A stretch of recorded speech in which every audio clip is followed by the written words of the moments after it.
안녕하세요. 가야대학교 초중특수교육과 여러분, 정서행동장애를 맡은 윤혜진입니다. 자, 이번 시간은 우리가 13주차 이제 3차지 수업으로 이제 아동의 폭력과 이제 학교에서의 통합교육인데요. 이제 우리 정서행동장애 아동들이 학교에서 일어날 수 있는 문제에 있어서 한번 여러분들이 생각을 해봐야 되는 부분에 있어서 이제 이 부분에 있어 오늘 한번 다뤄보도록 하겠습니다. 우리가 폭력이라는 것과 또 통합교육이라는 게 이제 우리가 이 정서행동 장애 아동들이 학교에서 많이 가지고 있는 이제 문제로 이제 여러분들이 항상 고민을 해봐야 되는 건데요. 이 정서행동 장애 아동들이 이제 성장하면서 이제 초등학교와 중학교, 고등학교, 이제 학년기가 이렇게 올라가면서부터, 이제 심해지는 이런 폭력성과 또 이런 통합에서의 어려움 때문에 이제 뭐 다른 타인의 학생들에게 이제 폭력으로 문제를 일으키거나 또는 교사에게 또 폭력을 행사를 함으로써 일어나는 여러 가지 문제들로 인해서 요즘에 되게 대중적으로도 관심이 되게 높은 편이에요.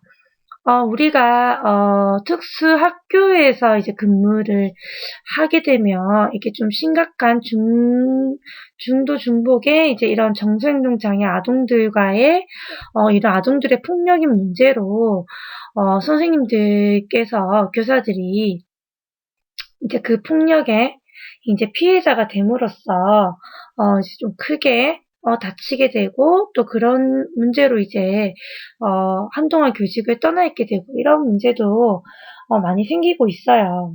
근데 이런 게 이제 우리가 뭐 학생이 피해자가 될 수도 있고 교사가 피해자가 될 수도 있고 이제 이런 여러 가지 문제가 있기 때문에 우리가 이런 일이 생길 때마다 이제 우리가 이런 부분에 있어서 뭐 여러 가지 뭐 정책이라든지 이런 게 이제 뭐 제공이 되기도 하고 이제 사회적으로 많이 이슈가 됨으로써 이제 뭐 변화적인 부분도 많이 있기는 하지만 아직까지는 우리가 대처하는 부분이 많이 미흡하기도 하고 또 우리나라에서의 정서행동 장애에 대한 폭력과 통합, 그리고 또 미국이나 또 다른 나라에서 이 통합에 있어서 또 정서행동 아동의 뭐 폭력적인 부분에 있어서에 대한 대처 방안이 조금씩은 틀린 부분이 있어요. 그래서 오늘은 이제 그러한 부분에 대해서 한번 여러분들과 한번 알아보는 시간을 가지도록 하겠습니다.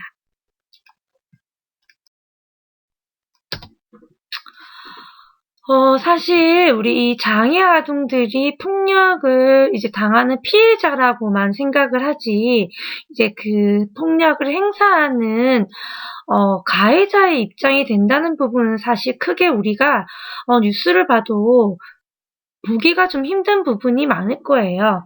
근데 이제 미국에서는 이제 총기 사용을 소지를 허용하는 곳이 많았는데, 이제 여기서 보면, 이제 이런 정서행동 장애를 가진 정서적으로 문제가 있는 아동이 이제 학교에서 어때요? 총기로 많은 친구들과 교사들을 다치거나 죽게 만든 사건들이 지금 빈번하게 발생하고 있어요. 그래서 그 아동이 왜 그런 행동을 저질렀는지에 대해서 살펴보게 되면 그 아동이 가지고 있는 정서적인 이런 여러 가지의 문제가 있었다라는 게 또 이제 항상 뒤따른 뉴스에 우리가 밝혀지고 있죠. 그리고 지금 우리나라에서 보여지는 뭐 조현병 환자들의 무차별적인 뭐 폭력과 살인 이런 부분에 있어서도 우리가 한 번쯤은 왜 이 사람이 그렇게 변화를 했을까? 그리고 이렇게 된 원인은 무엇일까에 대해서 한번 이제 우리가 생각을 좀 해봐야 되는 시점에 온 것 같습니다. 그래서 이제 우리가 이런 부분에 있어서 이제 여러 가지 연구를 통해서 이제 살펴보게 되니까 이제 그 아동이 더 폭력적이게 하는 부분이, 타고난 유전적인 것보다는 이제 환경적인 요인에 좀 많이 영향을 받는다라고 이제 많은 연구를 통해서 이제 밝혀진다고 해요. 그 환경적인 요인이라는 게 바로 뭐, 가족 요인 안에서도 뭐, 유전이 아니라, 이제 유해한 이제 뭐, 경제적인 뭐 요인이라든지, 이제 가족 요인 안에서도 보면 이제 경제적으로 되게 빈곤하다든지, 뭐 부모가 뭐 약물 중독으로 아동의 양육에 있어서 문제가 발생을 한다든지, 또는 부모의 이혼이나 이제 부모나 가까운 가족으로부터의 성적 학대나 신체적 학대를 받았다는 것과, 부모가 이제 올바른 양육 기술이 부족해서 이제 아동을 이제 그렇게 폭력과 관련된 그런 부분으로 이제 환경적으로 아동에게 그렇게 있었다는 것. 또 사회적인 요인에서도 이제 아동에게 올바른 교육 기회가 제공되지 않거나, 또 우리 요즘에 지금 제일 이게 걱정을 하고 있는 부분이기도 해요. 이제 아동들이 요즘에는 어때요? 핸드폰 사용에 아주 익숙해져 있죠. 이제 엄마들이 이제 뭐 힘들거나 이러면 아동에게 쉽게, TV나 이제 핸드폰 같은 이제 대중매체를 많이 보여주는데, 이게 아동의 수준에 맞지 않은 이제 뭐 폭력적이거나 이러한 대중매체를 아동이 이제 계속 빠르게 접하게 됨으로써 이제 폭력에 대해 되게 무감각해지는 경우가 많아요. 그리고 우리가 이 개인적인 요인으로 살펴봤을 때에도 뭐 좀 까다로운 기질로서, 또 계속해서 이어지는 이제 학업 실패로 인한 좌절을 계속해서 아동이 맛본다든지, 또 심리적으로 이제 우리가 장애가 있다든지, 이제 아동이 약물 중독에 있다든지, 이러한 우리가 뭐 가족적인 요인이나 사회적인 요인, 그리고 개인적인 요인을 범주를 우리가 세 가지로 본다고 하여도, 이 요인들에 보면 다 원인들이 어느 부분에 좀 포커스가 맞춰져 있나요? 그렇죠. 환경적인 요인에 이제 포커스가 많이 맞춰져 있어요. 우리가 지금 이 정수행동 아동들이 이렇게 폭력이 생기고 폭력이 이제 발생하는 여러 가지 관점이 우리가 보면 어때요? 우리가 생태학적인 관점에 좀 많이 일치하는 부분이 좀 있습니다.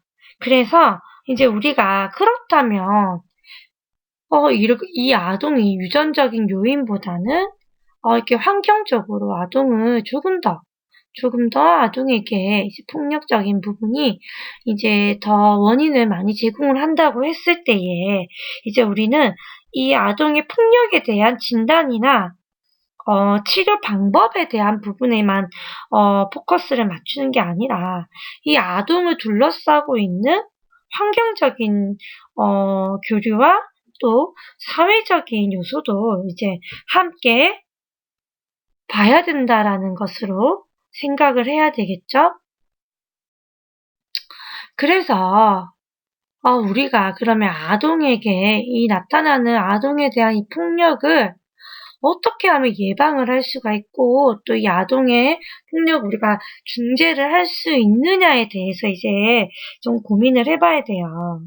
그래서 우리가 지금 앞서서 지금 아동에게 이 폭력적인 부분이 생기는 게 이제 환경적인 요소와 이제 사회적인 이런 부분에 포커스를 좀 맞춘다고 한다면, 이 우리가 중재 방법을 생각을 할 때에도 아동의 폭력에 대한 문제의 핵심과 또 이 주어지는 상황에 대한 주변 변화 목표를 함께 고려를 해서 이제 선택을 할 수 있어야 된다는 거겠죠. 그래서 우리가 아동의 이 폭력에 대한 중재를 할 때도 개인 중심으로 아동 중심에 대한 프로그램도 필요하겠지만, 또 주변 교류 중심 프로그램이나 또 환경 중심 프로그램도 함께 함께 사용을 하는 부분이 되게 중요하다라고 이제 생각을 많이 이제 하고 있어요. 그래서 우리가 지금 이 각 중심의 프로그램을 이제 하나 살펴볼 텐데요. 먼저 아동 개인 중심의 프로그램은 이제 이 폭력의 원인이 누구에게 있다고요? 아동 개인에게 있다라고 일단 먼저 목표를 정하는 거예요. 그래서 우리가 이 치료 프로그램의 가장 중요한 방법은 이제 아동에 대한 아동의 행동 변화와 아동이 이제 그 폭력에 대한 또 사회 규범을 지켜야 되는 거, 타인과의 관계에 대한 지식 습득을 이제 목표로 하는 거겠죠. 그럼 어떤 부분이 있을까요? 아동이 그런 지식 습득을 위한 뭐 기술 훈련이라든지 또 그러한 부분에 뭐 학업 교수 또 우리가 이제 강화 체계를 이제 구성을 하겠죠. 그래서 아동이 우리 왜 소셜 스킬 배울 때도 똑같았죠.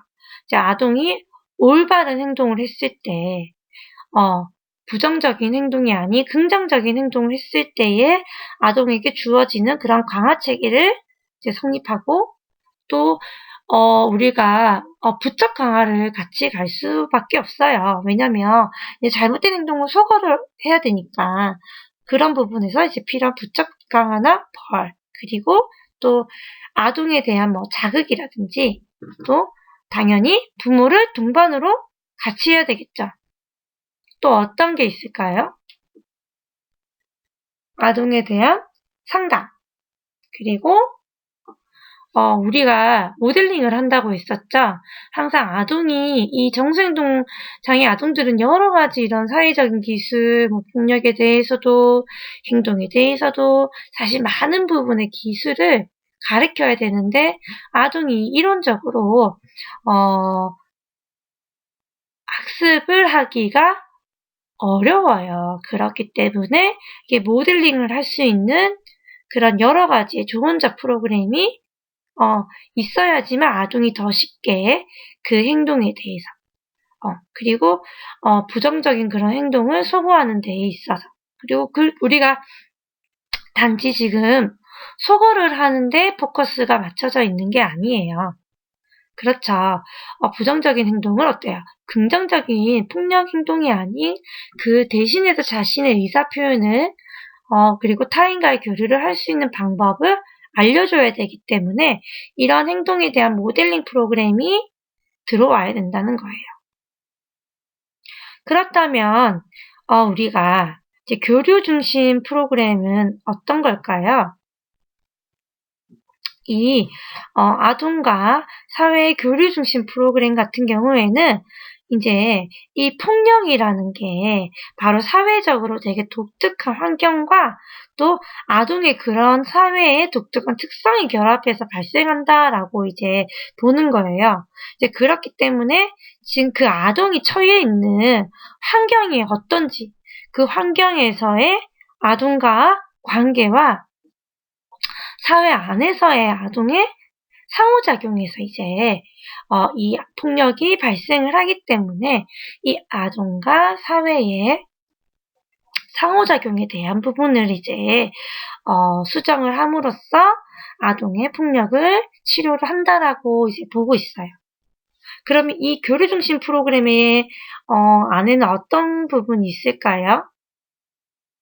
그렇죠. 아동이 그 사회에 맞는 뭐 기능적인 행동을 우리가 먼저 살펴봐야 되는 것이고, 아동이 그 사회 안에서 이제 어떠한 상호작용을 상호작용 문제가 있었기에 아동이 폭력적인 행동이 나타나는지를 이제 살펴보려면 그 폭력이 있기 전에 있는 선행 사건에 대해서 우리가 살펴보고 그 사회 내에서 그 선행 사건이 아동에게 어떻게 영향을 끼치는지. 그리고 또 우리가, 그렇다면 그 사항에 맞는, 이제 올바른 기술이 어떤 부분인지를 살펴보고 아동에게 맞는 그런 특정적인 기술을 훈련하는 게 필요해요. 그리고 제일 중요한 것은 이제 아동이 혼자서 하는 게 아니라, 이제 그 속해져 있는 집단, 사회에서 상호작용이 있는 부분이기 때문에 이런 집단에 대한 지원이 필요하고 또 이것도 부모가 함께 참여해서 하는 프로그램 그리고 전이가 가능한 우리가 이런 거예요. 여러분들 쉬는 시간이 되면 어때요? 애들이 복도 나가서 와 하고 뛰어놀 수 있어요. 그런데 어떤 학교에 가니까 종이 치면 쉬는 시간이 되면 아이들이 복도에 나가서 와 하고 뛰어노는 게 아니라 다들 앉아서 그 다음 시간에 수업을 예습을 하는 거예요. 그렇다면 매일 쉬는 시간에 와 하고 뛰어놀던 애가 그 학교에 이제 전학을 갔어요. 그래서 쉬는 시간이 종이치고 후에는 와 하고 뛰어나갔는데 아무 아동이 뛰어나가지 않고 앉아서 다음 시간을 준비를 하는 거예요. 그러면 와 하고 뛰어나갔던 학생이 다음 시간부터 뛰어나갈 수가 있을까요? 어렵다는 거예요. 스스로가. 그죠? 이게 전이를 시키는 거예요. 그런 부분에. 행동에 있어서 긍정적인 행동의 전이 프로그램. 그리고 공동적인 상담. 그리고 우리가 지금 그 아동이 속해 있는 사회에서 또래와 학교 관계자와 또는 여러 가지 그런 관계를 향상시키기 위한 그런 프로그램을 교류 중심 프로그램 안에서 사용할 수 있을 겁니다. 그렇다면 이제 우리가 환경 중심 프로그램을 이제 살펴볼 텐데요. 이 환경 중심 프로그램은 이제 폭력의 원인이 개인 외부에 있다라고 보는 겁니다. 그래서 이제 우리가 아동을 이렇게 치료를 하는 부분을 보는 것보다는 이 환경 중심 프로그램은 이 아동을 둘러싸고 있는 이 유해한 환경 조건을 이제 완화시키는 데 이제 포커스를 맞추고 있어요. 이제 그렇기 때문에 아동이 속해져 있는 가족들이 가지고 있는 문제를 고쳐나가는 가족부 프로그램이라든지 그리고 학교 안에 있는 이 부조리한 규칙이나 여러 가지 규범을 바꾸기 위한 학교 재구조화 또는 아동에게 이제 맞는 시간표와 작업 또 그리고 어때요? 학교와 각 전문 기관 간의 지원을 연계하고 공유한다는 거. 그리고 또 중요한 게 어때요? 우리가 아까 미디어 이런 부분 얘기했었죠. 이것도 똑같아요. 아동에게 폭력적인 미디어가 아닌 아주 긍정적으로 아동에게 도움이 되는 대중매체를 제공할 수 있게끔 대중매체를 조금 규제를 한다는 거. 이런 게 바로 환경 중심 프로그램으로 들어온다는 거예요. 그렇다면 우리가 이 개인 중심과 또는 교류 중심 그리고 이 환경 중심 프로그램에서 하나만을 사용했을 때 아동의 그런 폭력적인 부분을 고칠 수 있을까요? 그렇지는 않다는 거예요. 이제 우리가 이런 부분에서 아동의 개인적인 부분도 수정을 해야 되지만 이렇게 둘러싸고 있는 아동의 주변과 또 아동이 속해 있는 환경도 함께 변화가 되어야지만 우리 이 정수행동 아동들의 폭력성도 아주 긍정적으로 고쳐나갈 수 있다는 거예요. 이것을 우리가 다르게 얘기했을 때 이 아동만의 문제가 아니라는 거죠. 조현병 환자가 우리가 그 살인을 저질렀다 이렇게 표현을 했을 때 뉴스에 나왔을 때 보통의 사람들은 어떻게 저런 사람이 그냥 다닐 수 있게 하느냐, 어떻게 저런 사람이 그냥 생활을 같이 할 수 있게 하느냐 이런데 그 사람이 나쁜 것만에 포커스가 이제 맞춰진 그런 글들이 많이 올라와요. 그런데 정말로 우리가 그 사건에 대한 내면을 들여다봤을 때에 그 조현병을 가진 정수행동 그 사람이 속해져 있는 환경에서 사람의 그런 폭력으로 행사를 하는 부분을 매체를 이제 접하지 않고 또 더불어 사는 거라는 것에 대한 것과 자신의 그런 감정 조절 그리고 주변에서의 도움을 꾸준히 받고 치료를 받고 있었더라면 그런 극단적인 행동을 하지는 않았을 거라는 거겠죠. 바꿔서 얘기하면 이 정수행동 장애가 가진 이 폭력성은 정말로 그 정수행동 장애 아동의 그 아동만의 행동은 아니라는 것을 여러분들이 알고 있어야 된다는 거예요. 그래서 해결하기 위해서는 단지 아동이 약물 치료를 한다든지 아동에게만 중재를 한다든지 그런 게 아닌 그 주변 환경까지도 고려를 해야 된다는 그런 부분을 여러분들이 기억을 했으면 좋겠습니다. 그렇다면 지금 우리는 이제 특수교사로서 이런 아동의 폭력에 대해서 되게 이제 우리가 이제 아니다. 학교는 안전할 수 있다. 이런 부분을 이제 우리가 이제 생각을 해야 돼요. 그죠? 제가 얘기했죠? 그런 정신등 장애 아동의 한 아동만의 폭력의 문제는 아니기 때문에 이제 우리가 이 안전한 학교를 위한 이 지침에 대해서 한번 생각을 해봐야 돼요. 여기 지금 쭉 우리가 한 8가지 정도가 있는데요. 한번 살펴보면 이제 우리가 그 아동과 교사 간에 되게 긍정적인 관계를 형성할 수 있고 또 상하, 수직적인 관계가 아니라 아동과 교사가 서로가 존중을 하고 서로가 이해를 하고 서로가 도울 수 있는 서로 존중하는 관계를 만들어야 된다는 거. 또 그리고 우리가 이제 뭐 이런 정서행동 문제를 가진 학생이나 또 폭력을 당하거나 방치되어 있어서 위험한 이런 학생들은 그 아동뿐 아니라 우리가 이제 그 여러 가지 부분에서 우리가 이제 중재를 할 수 있을 수 있게끔 준비를 해줘야 된다는 거예요. 그리고 또 우리가 이런 위험을 가진 아동들을 뭐 단일적인 중재가 아니고 넌 개별적인 문제니까 넌 개인 중재를 받도록 해. 너는 약물 치료를 꼭 받아야 돼. 이런 게 아니라 아동의 환경적인 거나 여러 관계에 있어서도 필요한 여러 가지 중재를 통합적으로 할 수 있어야 된다는 것. 그리고 이러한 유형의 모든 서비스와 배치를 학생뿐만 아니라 그 가족을 위해서 함께 사용을 가능할 수 있게끔 만들어 놔야 된다는 거. 그리고 우리는 어때요? 특수교사가 모든 걸 해결을 할 수 있나요? 아니에요. 우리는 신이 아니잖아요. 그죠? 그렇기 때문에 우리 교사는 그 아동의 가족과 함께 아동에게 필요한 이 전문적인 서비스를 제공할 수 있는 여러 전문가와 학교와 그 사회에 나와 있는 여러 기관들로부터의 서비스를 함께 연계를 해야 된다는 거예요. 그리고 지금 우리가 이게 아주 심한 정서행동 장애를 가진 학생들을 무턱대고 아니야 그래도 너희들이 같이 해야 돼 라고 할 수는 없어요. 이제 우리가 그 긍정적인 행동 지원할 때 1단계, 2단계, 3단계에서 3단계가 바로 우리 특수교육 서비스를 받는 아주 그런 서비스가 필요한 아동으로 우리가 했는데 이제 그러한 아동에 맞는 개별적인 특수교육 서비스와 또 아동의 행동을 개선할 수 있는 그런 기능적인 행동 진단으로부터의 우리가 이제 아동의 서비스를 받아서 아동이 그 문제 행동에 대한 중재를 받을 수 있게끔 해야 되는 것이고 우리가 이 7번에 보면 이제 벌에 대한 부분이 나와 있어요. 폭력을 행사를 했다고 해서 너 퇴학이야.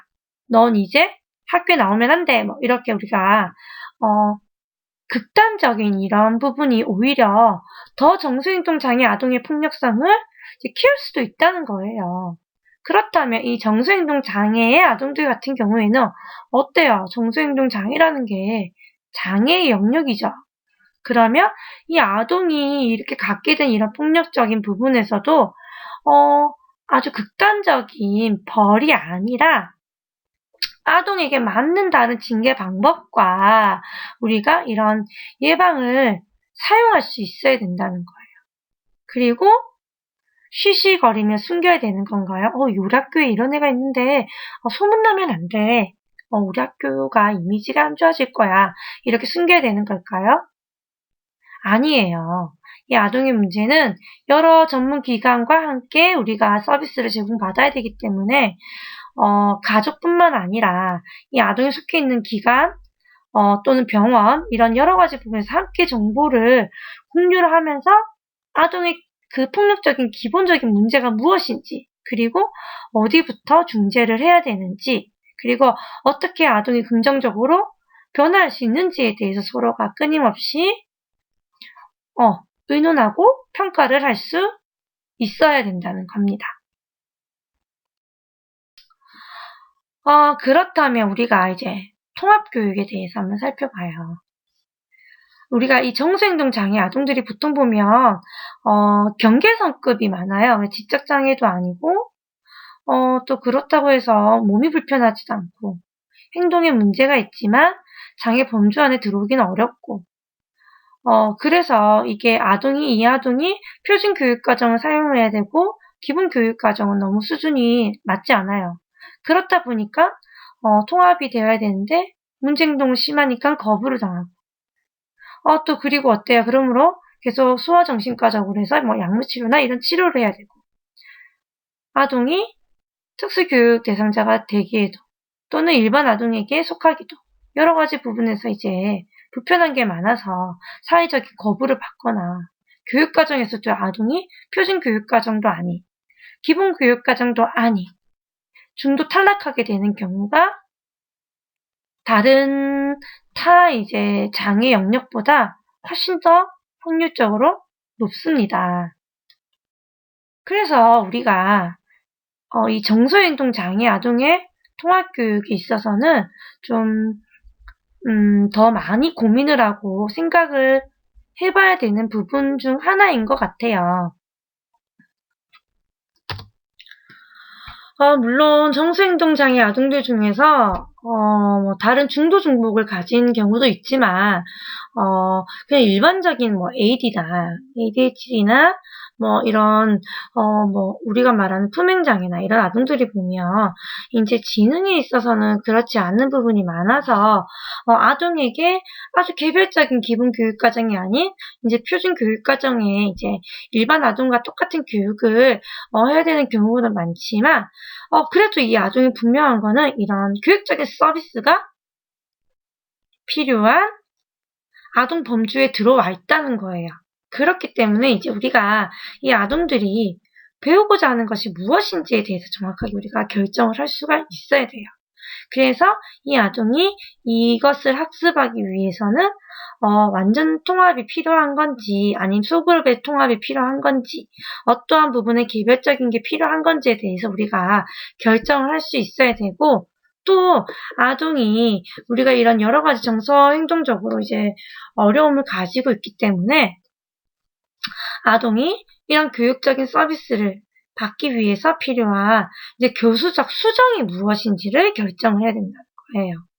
같은 표준 교육과정을 사용을 한다고 하였을 때에도 이제 이 아동은 40분 동안 수업을 앉아서 하는 게 어렵습니다. 그렇다면 이 아동에게 책상이 아니라 좌식에 또 아동이 조금 더 다른 자세로 할 수 있는 교수적 수정이라든지 또는 숙제에 있어서도 여러 가지 아동에게 필요한 방법을 찾아야 된다는 거겠죠. 그러면 우리가 무조건 너 똑똑하니까 무조건 완전 통합을 하자. 안 되겠죠. 우리가 아동이 잘 적응할 수 있게 우리가 이런 소셜 스킬도 하나씩 넣어줘야 되는 이런 정생도 아동들에게 가장 긍정적이고 불안전하지 않는 아동이 불안함을 느끼지 않는 환경을 맞춰줄 수 있는 우리가 교육적 배치를 해야 된다는 거고요. 또 중요한 것은 우리가 행동을 관리를 해야 되는 아동이라면 그 아동이 그런 비주얼 스케줄을 맞춰줄 수 있는 부분에 있어서 우리가 어디까지인지에 대해서도 결정을 해야 된다는 거예요. 그리고 일반 교사와 특수교사의 역할을 아주 구체적으로 아동에게 적용할 수 있어야 되고 앞에도 얘기했지만 아동에게 필요한 부분에 있어서는 학교뿐만 아니라 우리가 이런 외부 기관에 대한 행정적인 지원 서비스도 우리가 잘 알고 함께 결정을 해서 하는 게 좋아요.